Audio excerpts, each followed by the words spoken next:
Chapter 3. Come Away, Come Away. For a moment after Mr. and Mrs. Darling left the house, the night lights by the beds of the 3 children continued to burn clearly. They were awfully nice little night lights, and one cannot help wishing that they could have kept awake to see Peter. But Wendy's light blinked and gave such a yawn that the other 2 yawned also, and before they could close their mouths, all the 3 went out. There was another light in the room now, 1,000 times brighter than the night lights, and in the time we have taken to say this, it had been in all the drawers in the nursery, looking for Peter's shadow, rummaged the wardrobe, and turned every pocket inside out. It was not really a light. It made this light by flashing about so quickly, but when it came to rest for a second, you saw it was a fairy, no longer than your hand, but still growing. It was a girl called Tinker Bell, exquisitely gowned in a skeleton leaf, cut low and square, through which her figure could be seen to the best advantage. She was slightly inclined to embonpoint.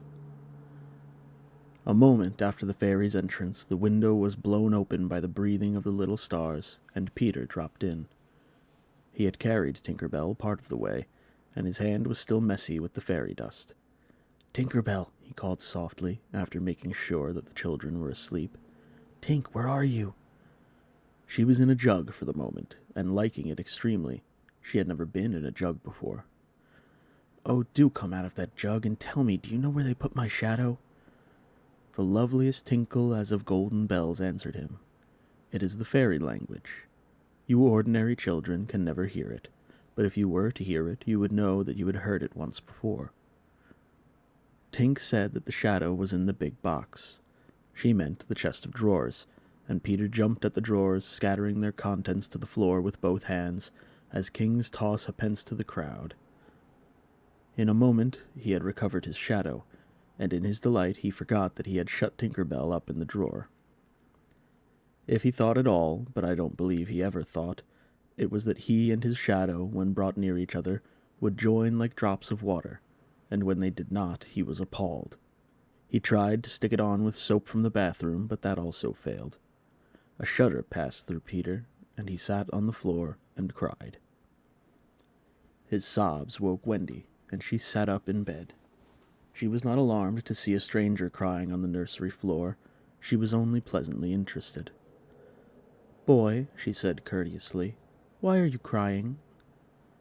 Peter could be exceedingly polite also, having learned the grand manner at fairy ceremonies, and he rose and bowed to her beautifully. She was much pleased, and bowed beautifully to him from the bed. "What's your name?" he asked. "Wendy Moira Angela Darling," she replied with some satisfaction. "What is your name?" "Peter Pan." She was already sure that he must be Peter, but it did seem a comparatively short name. "Is that all?" "Yes," he said rather sharply. He felt for the first time that it was a shortish name. "I'm so sorry," said Wendy Moira Angela. "It doesn't matter," Peter gulped. She asked where he lived. "Second to the right," said Peter, "and then straight on till morning." "What a funny address." Peter had a sinking. For the first time he felt that perhaps it was a funny address. "No, it isn't," he said. "I mean," Wendy said nicely, remembering that she was hostess, "is that what they put on the letters?" He wished she had not mentioned letters. "Don't get any letters," he said contemptuously. "But your mother gets letters." "Don't have a mother," he said. Not only had he no mother, but he had not the slightest desire to have one. He thought them very overrated persons. Wendy, however, felt at once that she was in the presence of a tragedy. "Oh, Peter, no wonder you were crying," she said, and got out of bed and ran to him. "I wasn't crying about mothers," he said rather indignantly. "I was crying because I can't get my shadow to stick on. Besides, I wasn't crying." "It has come off?" "Yes." Then Wendy saw the shadow on the floor, looking so draggled, and she was frightfully sorry for Peter. "How awful," she said, but she could not help smiling when she saw that he had been trying to stick it on with soap. How exactly like a boy. Fortunately, she knew at once what to do. "It must be sewn on," she said, just a little patronizingly. "What's sewn?" he asked. "You're dreadfully ignorant." "No, I'm not." But she was exulting in his ignorance. "I shall sew it on for you, my little man," she said, though he was as tall as herself, and she got out her housewife and sewed the shadow onto Peter's foot. "I dare say it will hurt a little," she warned him. "Oh, I shan't cry," said Peter, who was already of the opinion that he had never cried in his life. And he clenched his teeth and did not cry, and soon his shadow was behaving properly, though still a little creased. "Perhaps I should have ironed it," said Wendy thoughtfully, but Peter, boylike, was indifferent to appearances, and he was now jumping about in the wildest glee. Alas, he had already forgotten that he owed his bliss to Wendy. He thought he had attached the shadow himself. "How clever I am!" he crowed rapturously. "Oh, the cleverness of me!" It is humiliating to have to confess that this conceit of Peter was one of his most fascinating qualities. To put it with brutal frankness, there never was a cockier boy. But for the moment, Wendy was shocked. "You conceit!" she exclaimed with frightful sarcasm. "Of course I did nothing." "You did a little," Peter said carelessly, and continued to dance. "A little," she replied with hauteur. "If I am no use, I can at least withdraw." And she sprang in the most dignified way into bed and covered her face with the blankets. To induce her to look up, he pretended to be going away, and when this failed, he sat on the end of the bed and tapped her gently with his foot. "Wendy," he said, "don't withdraw. I can't help crowing, Wendy, when I'm pleased with myself." Still she would not look up, though she was listening eagerly. "Wendy," he continued, in a voice that no woman has ever yet been able to resist. "Wendy, one girl is more use than 20 boys." Now Wendy was every inch a woman, though there were not very many inches, and she peeped out of the bedclothes. "Do you really think so, Peter?" "Yes, I do." "I think it's perfectly sweet of you," she declared, "and I'll get up again." And she sat with him on the side of the bed. She also said she would give him a kiss if he liked, but Peter did not know what she meant, and he held out his hand expectantly. "Surely you know what a kiss is," she said, aghast. "I shall know when you give it to me," he replied stiffly, and not to hurt his feeling, she gave him a thimble. "Now," said he, "shall I give you a kiss?" And she replied with a slight primness, "If you please." She made herself rather cheap by inclining her face toward him, but he merely dropped an acorn button into her hand, so she slowly returned her face to where it had been before, and said nicely that she would wear his kiss on the chain around her neck. It was lucky that she did put it on that chain, for it was afterwards to save her life. When people in our set are introduced, it is customary for them to ask each other's age, and so Wendy, who always liked to do the correct thing, asked Peter how old he was. It was not really a happy question to ask him. It was like an examination paper that asks grammar, when what you want to be asked is Kings of England. "I don't know," he replied uneasily, "but I am quite young." He really knew nothing about it. He had merely suspicions, but he said at a venture, "Wendy, I ran away the day I was born." Wendy was quite surprised, but interested, and she indicated in the charming drawing-room manner by a touch on her nightgown that he could sit nearer her. "It was because I heard Mother and Father," he explained in a low voice, "talking about what I was to be when I became a man." He was extraordinarily agitated now. "I don't ever want to be a man," he said with passion. "I want always to be a little boy and to have fun, so I ran away to Kensington Gardens and lived a long, long time among the fairies." She gave him a look of the most intense admiration, and he thought it was because he had ran away, but really it was because he knew fairies. Wendy had lived such a home life to know fairies struck her as quite delightful. She poured out questions about them, to his surprise, for they were rather a nuisance to him, getting in his way and so on, and indeed he sometimes had to give them a hiding. Still, he liked them on the whole, and he told her about the beginning of fairies. "You see, Wendy, when the first baby laughed for the first time, its laugh broke into 1,000 pieces, and they all went skipping about, and that was the beginning of fairies. Tedious talk, this, but being a stay-at-home, she liked it. And so, he went on good-naturedly, there ought to be one fairy for every boy and girl. Ought to be? Isn't there? No. You see, children know such a lot now, they soon don't believe in fairies, and every time a child says, I don't believe in fairies, there's a fairy somewhere that falls down dead. Really, he thought, they had now talked enough about fairies, and it struck him that Tinker Bell was keeping very quiet. I can't think to where she has gone to, he said, rising, and he called Tink by name. Wendy's heart went flutter with a sudden thrill. Peter, she cried, clutching him, you don't mean to tell me that there's a fairy in this room? She was here just now, he said a little impatiently. You don't hear her, do you? And they both listened. The only sound I hear, said Wendy, is like a tinkle of bells. Well, that's Tink. That's the fairy language. I think I hear her too.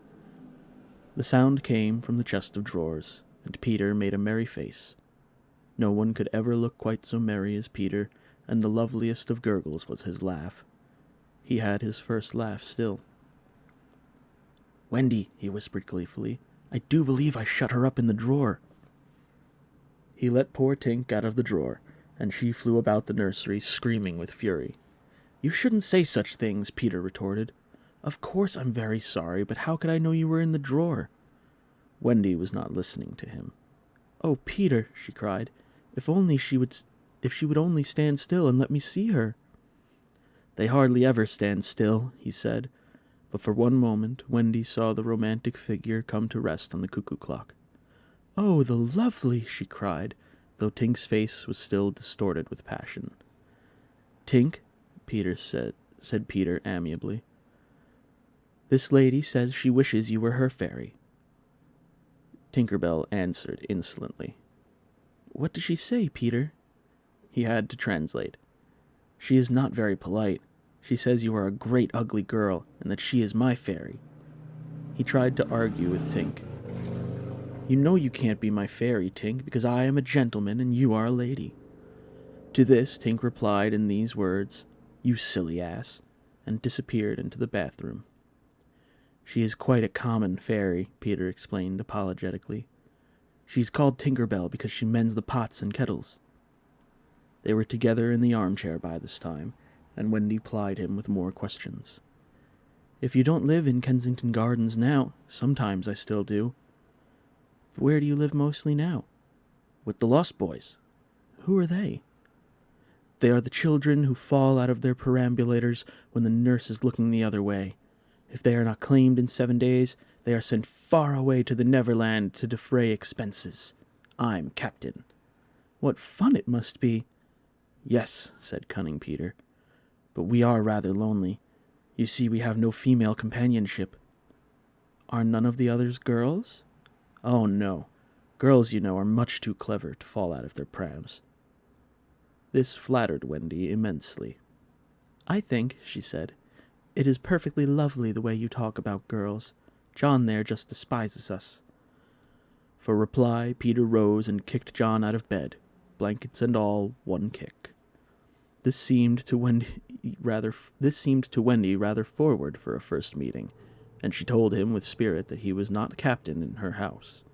However, John continued to sleep so placidly on the floor that she allowed him to remain there. And I know you meant to be kind, she said, relenting, so you may give me a kiss. For a moment, she had forgotten his ignorance about kisses. I thought you would want it back, he said, a little bitterly, and offered to return her the thimble. Oh dear, said the nice Wendy, I don't mean a kiss, I mean a thimble. What's that? It's like this. She kissed him. Funny, said Peter gravely. Now shall I give you a thimble? If you wish to, said Wendy, keeping her head erect this time. Peter thimbled her, and almost immediately she screeched. What is it, Wendy? It was exactly as if someone were pulling my hair. That must have been Tink. I never knew her so naughty before. And indeed, Tink was darting about again, using offensive language. She says she will do that to you, Wendy, every time I give you a thimble. But why? Why, Tink? Again Tink replied, You silly ass. Peter could not understand why, but Wendy understood, and she was just slightly disappointed when he admitted that he came to the nursery window not to see her, but to listen to stories. You see, I don't know any stories. None of the Lost Boys know any stories. How perfectly awful, Wendy said. Do you know, Peter asked, why swallows build in the eaves of houses? It is to listen to the stories. Oh, Wendy, your mother was telling you such a lovely story.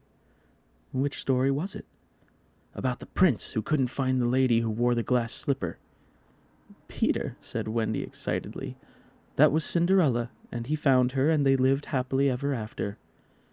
Peter was so glad that he rose from the floor where they had been sitting and hurried to the window. Where are you going? She cried with misgiving. To tell the other boys.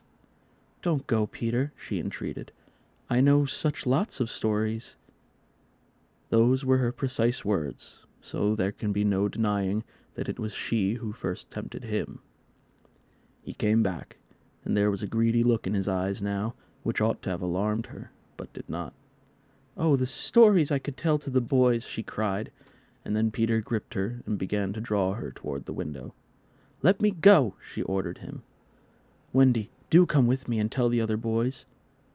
Of course, she was very pleased to be asked, but she said, Oh, dear, I can't. Think of Mummy. Besides, I can't fly. I'll teach you. Oh, how lovely to fly. I'll teach you how to jump on the wind's back, and then away we go. Woo! She exclaimed rapturously. Wendy, when you are sleeping in your silly bed, you might be flying about with me, saying funny things to the stars. Ooh. And Wendy, there are mermaids. Mermaids? With tails? Such long tails. Oh, cried Wendy, to see a mermaid. He had become frightfully cunning. Wendy, he said, how we should all respect you. She was wriggling her body in distress. It was quite as if she were trying to remain on the nursery floor, but he had no pity for her. Wendy, he said, the sly one, you could tuck us in at night. Oh, none of us has ever been tucked in at night. Oh, and her arms went out to him. And you could darn our clothes and make pockets for us. None of us has any pockets. How could she resist? Of course, it's awfully fascinating, she cried. Peter, would you teach John and Michael to fly too? If you like, he said indifferently, and she ran to John and Michael and shook them. Wake up, she cried. Peter Pan has come, and he is to teach us to fly. John rubbed his eyes. Then I shall get up, he said. Of course, he was on the floor already. Hello, he said. I am up. Michael was up by this time also, looking as sharp as a knife with 6 blades and a saw, but Peter suddenly signed silence. Their faces assumed the awful craftiness of children listening for sounds from the grown-up world. All was as still as salt. Then everything was right. No, stop. Everything was wrong. Nana, who had been barking distressfully all the evening, was quiet now. It was her silence they had heard. Out with the light, quick! Hide! Cried John, taking command for the only time throughout the whole adventure. And thus, when Liza entered holding Nana, the nursery seemed quite its old self, very dark, and you would have sworn you heard its 3 wicked inmates breathing angelically as they slept. They were really doing it artfully from behind the window curtains.